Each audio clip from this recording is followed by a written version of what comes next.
Hey guys, Miss Hopkins here, ready for chapter 8 today. So, we realized that Evan had enough money. He reached the $100 goal. So, now we're going to see what happens between him and his sister in their bet, okay? So, this is chapter 8, Going Global. The definition of global says throughout the world refers to expanding one market beyond the immediate area of production. So that means taking your lemonade just from their neighborhood to a larger area. So we're going to see what happens. On Saturday morning, Jessie slept in, and even when she opened her eyes at 9:05, that's sleeping late, she still felt tired. How can I wake up tired? She wondered as she buried her face in her pillow and dozed off. 5 minutes later, she was awake for real. Remembering why she was so tired, yesterday's lemonade stand had been the hardest work of her life. Face painting, hair braiding, nail polishing. It had sounded like such a good idea. Jessie had been sure that every kid in the neighborhood would line up to buy a cup of lemonade. But that was a problem. Every kid had lined up for lemonade and then wanted face painting and hair braiding and fingernail polishing and toenail polishing. One boy had asked for face paintings on both cheeks, both arms, and his stomach. One girl begged for lots and lots of little braids with ribbons woven in and nail polishing, and they all wanted different colors and decals, and it was impossible to get them to sit still long enough for the polish to dry. We're going to run out of lemonade, Megan had said to Jessie at noon, as the line stretched all the way down the street. Pour half cups instead of full ones, whispered Jessie. It has to last. Jessie and Megan had each made $24 on lemonade, but they'd worked 8 hours to do it, and the end of the day they'd agreed, a good idea, but not worth it. After breakfast, Jessie pulled out her lockbox and sat on her bed, and she kept the box hidden in her closet on a shelf under some sweaters. She kept the key in a plastic box in her desk drawer. The plastic box was disguised to look exactly like a pack of gum. You would never know it was hollow and had her secret sliding panel in it. Jessie unlocked the box and opened the lid, and first she took out 3 torn slips of paper. These were ones for value added and one for goodwill, and there was also a new one that Jessie had added last night. It says profit margin right here. Profit margin are sales less all operating costs divided by the number of sales. The result is a ratio. For example, if it costs you $300 to make 100 hats and you sell those hats for $500, the profit margin is 500 minus 300 divided by 100, which equals 2/1. Jessie lined up all 3 scraps of paper on the bed beside her, and she wasn't sure why she was saving these words, but she felt like they belonged in her lockbox. Next, she took out her lemonade earnings.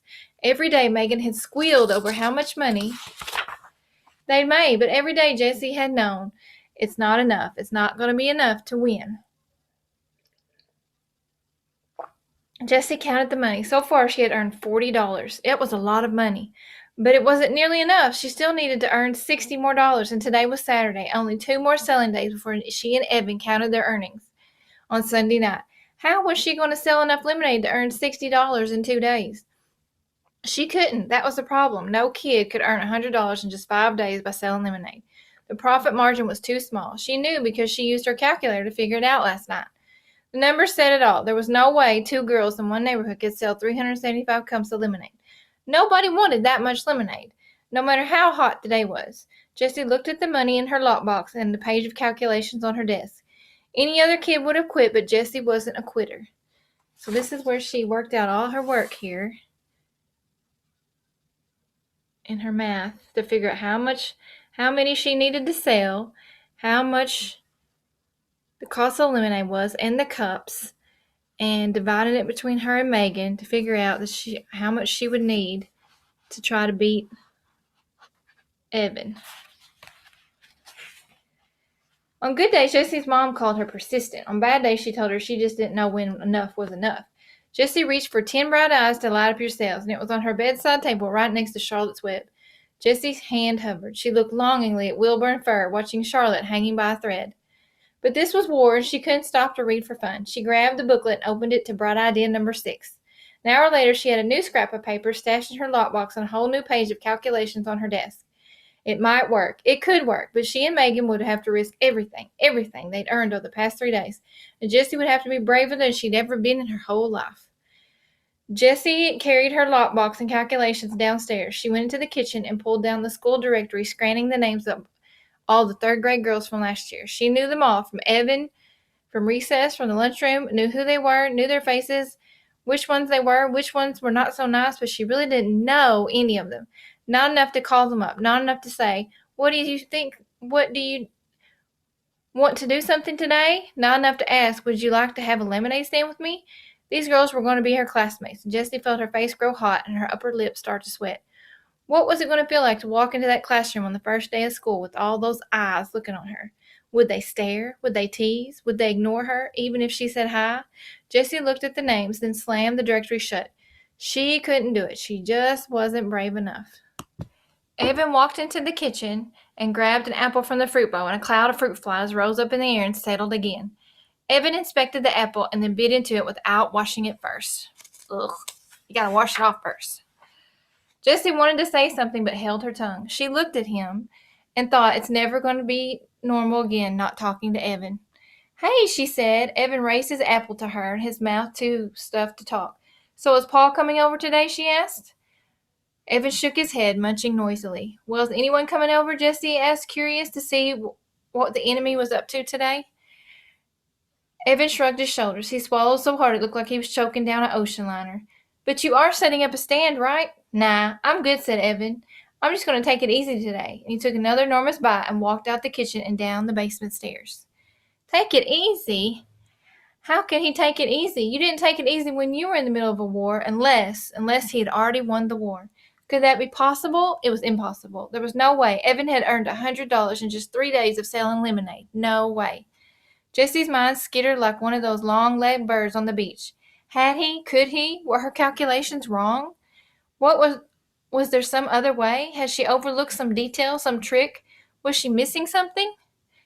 Jessie flipped open the school directory. Maybe he had $100. Maybe he didn't. She couldn't take a chance. She started putting pencil check marks next to the name of girls she thought might work out. She'd gone over the list twice when the doorbell rang, and it was Megan. I've got a new idea, said Jessie. Not more lemonade, said Megan, sitting on the couch in the family room. I'm tired of selling lemonade. It's just too hot. I practically had a sunstroke yesterday painting all those faces.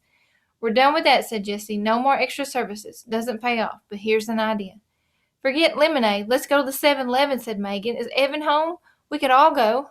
No, he's not home, said Jessie, eyeing the door to the basement. She needed Megan to be on board with her plan. She needed Megan to make the phone calls. Look, this is great, and we don't need to sell the lemonade. Jessie laid out all the details, and she showed Megan her new scrap of paper. And her new scrap of paper says franchise, the right to sell a company's products and use the company's name and logo in certain areas. Then she showed Megan her page of calculations. At first, Megan buried her head under a pillow. Then she poked her head out like a turtle and started to listen for real. That sounds like a pretty good plan, she said, but will it really work? Jessie looked at her calculations. She'd done them twice. It should. I really think it should. And she frowned, suddenly not so sure of herself. It's a big upfront investment and a lot of work organizing everybody, but once they're set up, we should just be able to sit back and watch the money roll in. The key is spreading everybody out so there'll be plenty of customers. We'll need at least 10 girls. 15 would be better. That's the whole 4th grade class, said Megan. How are you going to get them to do this? Well, you could phone them all up, said Jessie. She handed Megan the school directory, open to the 3rd grade page. Me, said Megan. Why me? Because they know you, said Jessie. They know you too. Yeah, but they like you. Megan shook her head. Not all these girls are my friends. Even the ones that aren't your friends, they still like you. Everybody likes you, Megan. Megan looked embarrassed. Oh, everybody likes you too, she said. No, they don't, said Jessie. They really don't. There was an uncomfortable silence between the two girls. Then Jessie shrugged her shoulders and said, I don't know why those girls in my class last year didn't like me. I'm hoping this year will be better. Megan tapped her fingers on her knees. You're nervous, huh? About 4th grade, she asked. Jessie thought hard. I'm worried I won't make any new friends. You know that all the kids will think I'm just some puny 2nd grader and that I don't belong. Megan looked up at the ceiling for a minute. Do you have an index card, she asked. Huh? I need an index card, said Megan. Do you have one? Jessie went to the kitchen desk and got an index card. She handed it to Megan. Megan started to write something on the card. What are you doing? Asked Jessie. I'm writing a comment card, said Megan. It's something you're going to miss from 3rd grade. We did it every Friday. We each got assigned a person, and you had to write something positive about that person on the index card. Then it got read out loud. She folded up the card and handed it to Jessie, and Jessie unfolded the card and read what Megan had written. And here's the card. It says, "You're a really nice person and you have good ideas all the time. You're fun to be with, and I'm glad you're my friend." Oh, that was nice of Megan. Jessie stared at the index card. She kept reading it over and over. "Thanks," she whispered. "You can keep it," said Megan. "That's what I did. I got all my comment cards in a basket on my desk, and whenever I'm feeling sad or kind of down on myself, I read through them. They really help me feel better." Jessie folded the index card and put it in her lockbox. She was going to save it forever. It was like having a magic charm. "So how about I make half the phone calls and you make the other half," said Jessie. "Okay," said Megan, jumping from the couch. It was surprising how many almost 4th grade girls had absolutely nothing to do 3 days before school started. In less than an hour, Jessie and Megan had 13 lemonade franchises signed up for the day. The rest of the day was work, but it was fun. Jessie and Megan attached the old baby carrier to Megan's back, and they rode to the grocery store and spent every penny of their earnings on lemonade. 52 cans. They actually bought out the store. The 4 bags of cans filled the carrier like a boxy baby. They also bought 5 packages of paper cups. When they got back to Megan's house, Jessie tucked the receipt in her lockbox right next to her comment card. Jessie liked receipts. They were precise and complete. A receipt always told the whole story, right down to the very last penny. Here's her receipt where they went to the store and bought the lemonade, and it cost them $80 to buy all that lemonade. Then they tossed construction paper and art supplies into the carrier and started making the rounds. First stop was Sally Knight's house. She was ready for them when the table, chair, and empty pitcher all set up. Jessie mixed the lemonade, and Megan quickly made a lemonade for sale, 75 cents a cup sign, and they left Sally to her business. The deal was that Sally got to keep 1/3 of the profits, and Jessie, and Megan got to keep the rest. After they set up all 13 lemonade stands, each with enough mix to make 4 pitchers of lemonade, Jessie and Megan hung out at Megan's house baking brownies and watching TV. Then they hopped on their bikes again and made their rounds. Jessie and Megan stopped in front of Sally's house first. The lemonade stand was nowhere to be seen. "What do you think's going on?" said Megan. Something must have gone wrong. They rang the doorbell and Sally came to the door. "Hurry," she said, grabbing their arms and pulling them aside. "My mom's going totally mental with the AC going and this door open."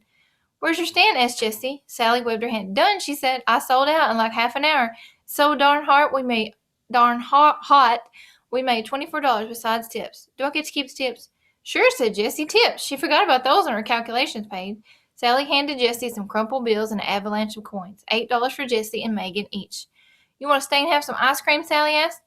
"Okay," said Megan, "and we bought you a thank you brownie, for being part of our team." They had that had been bright idea number 9. After a bowl of the Moose's Loose ice cream, Jessie and Megan headed out. The story was the same at every girl's house. The lemonade had sold out quickly, and the money just kept rolling in. "I can't believe how much we made," squealed Megan once they got back to their house. $104 each. Each, shouted Jessie. She couldn't stop hopping from one foot to the other. "I've never seen so much money in my life." Jessie was already running numbers in her head. Subtracting the $80 that she and Megan had spent on lemonade and cups, each girl had made a profit of $64. If they increased the number of franchises from 13 to 26, they could each make $128 in one day. If they ran the 26 franchises each day for 1 week, they could each make $896. Jessie pulled out a piece of paper and scribbled on a graph. The sky was the limit. Megan pretended to faint when Jessie showed her the graph. "What are you going to do with your money?" she asked from the floor. "Win the war," thought Jessie. Oops, she couldn't say that to Megan. Megan didn't even know about the lemonade war. After all, Megan liked Evan. Jessie suddenly wondered, if Megan knew about the war, whose side would she be on? And so here's her calculation chart here. If they had so many stands, how much money they could make. All at once, Jessie felt as if Evan were a hawk circling above, waiting to swoop down and snatch Megan away. Oh, she was so mad at him. He deserved to lose everything. Is $104 enough to win, wondered Jessie? Surely Evan couldn't have earned more than that. Still, better safe than sorry. She would work all day tomorrow, Sunday, selling lemonade. "So," said Megan, "what are you going to do with the money?" She was kicking off her sneakers and fanning herself with a magazine. Jessie said, "I'm going to donate all my money to the Animal Rescue League." Megan stopped waving the magazine. Oh, that's so nice of you. I want to donate my money too. She dropped the magazine and started shoving her money toward Jessie. Here, give mine to the Animal Rescue League too. On the card, just put both our names. The money came at her so fast, Jessie didn't know what to say. There it was, $208. $208 all in her hands. She had won. She had really, truly won the lemonade war. Just promise me one thing, said Megan. No lemonade stand tomorrow, okay? Okay, said Jessie. She didn't need a lemonade stand on Sunday if she had $208. My dad said tomorrow's the last day before the for the heat breaks. So we're going to the beach for the whole day. Want to come? Sure, said Jessie. Maybe Evan wants to come too, said Megan. No, Evan's busy all day tomorrow. He told me he got plans. Megan shrugged. Too bad for him. Yep, said Jessie, thinking of all the money. Too bad for him. Okay, tomorrow we'll read chapter 9, Negotiation. And so we see that Evan's got the $100 and Jessie's got $200 with Megan's money now. So we're going to see who wins the war. I hope all of you are enjoying the story, and I'll talk to you later.